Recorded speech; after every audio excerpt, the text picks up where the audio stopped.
Hey, shalom, shalom. Anak nawaha ay bar Allah hawalakim. La thumb call shabawai baharacha. Wakak show Yahweh bahashim Yahweh Shah. Hey, we the Hebrew Israelites coming to you week in and week out through the spirit and power of Yahweh bahashim Yahweh Shah to preach to so-called Negroes, Latinos, Native Americans, West Indians, Haitians, and Israelite foreigners. Nacham atam kaya hamalakwath hashemayim korab. Repent, yea, for the kingdom of heaven is at hand.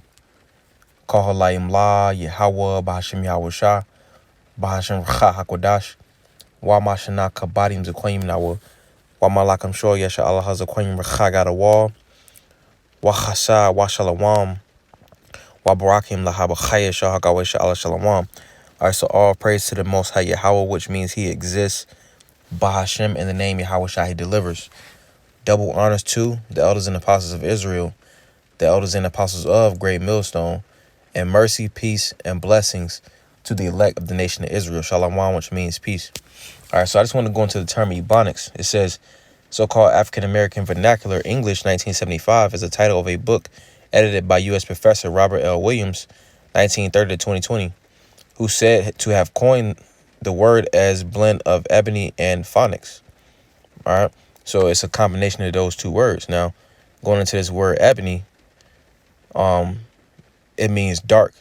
All right, and let's read it. It says dark hardwood favorite for carving musical instruments, etc. 1590s, perhaps an extended form of Middle English ebon or hebonif, late 14th century. Perhaps a Middle English misreading of Latin hebonineus of ebony, from Greek eboninos, from ebonos, ebony.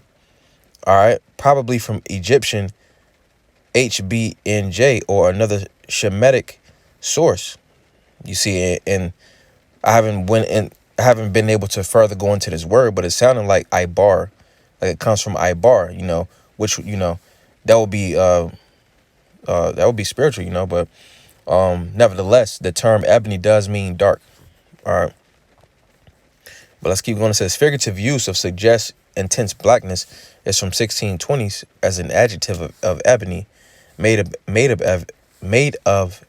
ebony, from 1590s in reference to skin color of Africans. All right, and it said African Americans, but they're really referring to the tribe of Judah, Benjamin, and Levi. It says by 1813, French ebony, Old High German ebonist, are from Latin ebonus. All right, and more specifically, like nowadays they use the term to refer to the tribe of Judah. It says phonics, phonetics, the doctrine or science of sound, especially of the human voice, from Greek phone, sound, voice, from pi root baha, to speak, tell, say, ix. All right. It says, as the name of a method of teaching reading by associating letters or groups of letters with particular sounds in an alphabetic writing system, especially its correlations between sound and symbol. It is attested by 1901, became prominent in that sense after 1950, though the systematic method itself dates from the 1830s. All right, now let's go to some examples of Ebonics.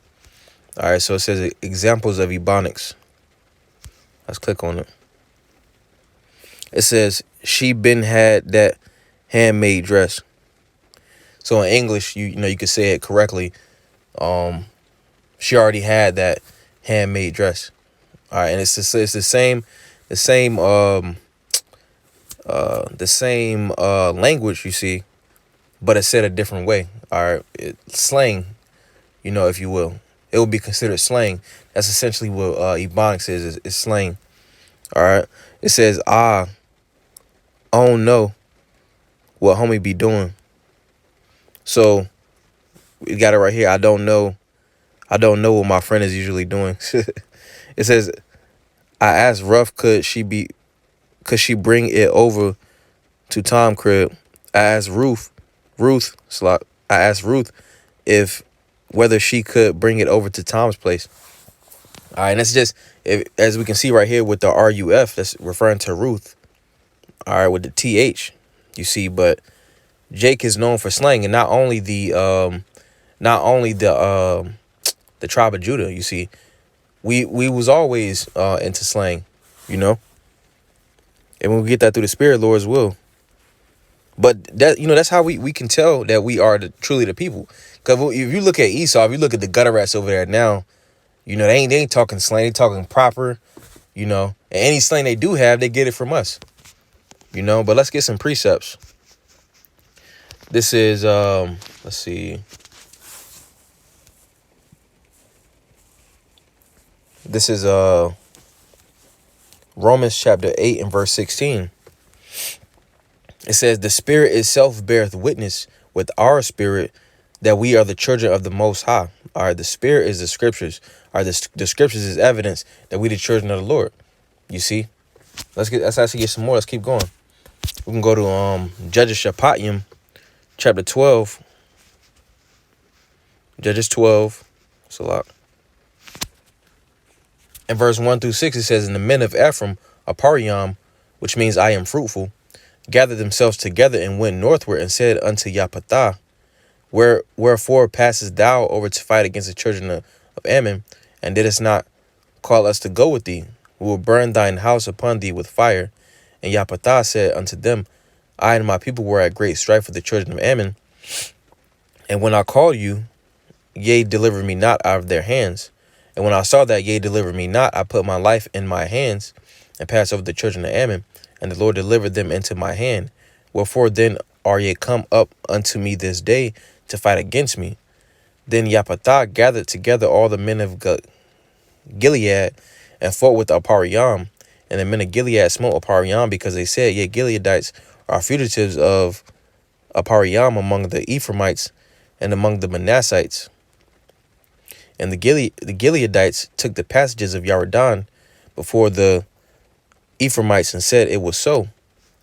And it was so that when those Ephraimites which were escaped said, let me go over, that the men of Gilead said unto him, art thou an Ephraimite? If he said, nay, then they said unto him, say now Shibboleth, which is Shabbaloth. And he said, Sibboleth, which is Sabbaloth, for he could not frame to pronounce it right. All right. So let's go into this. It says Shabbaloth, which is an ear of grain or wheat. Sabbaloth. That's what that was, Sabbaloth. All right. It comes from Shabbaloth, which is flowing stream, ear of grain, head of grain, as growing a cluster. That's the correct way to say it. All right. Now, going back to Sabbaloth.